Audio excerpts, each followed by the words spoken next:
নাই ভাবিছো আমিনো ক'ত এচিএছ দিব পাৰিম কিয় নোৱাৰিব পিছে ভালদৰে পঢ়া শুনা কৰি আছেনে নাই মাজে মাজে এনে চাওঁ আচ্ছা খাটনিয়াৰ মই যিমান দূৰ জানো এনেকুৱা ধৰণৰ এক্সামবিলাকত পুথিগত শিক্ষাৰ উপৰিও জিকেত বহুতখিনি নিৰ্ভৰ কৰে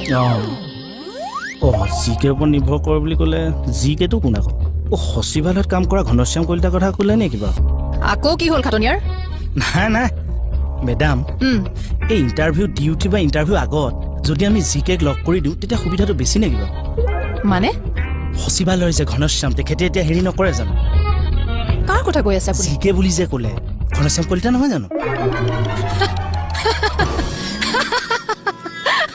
খাটনিয়াৰ কাৰ কথা কৈ আছে জিকে বুলি ক'লে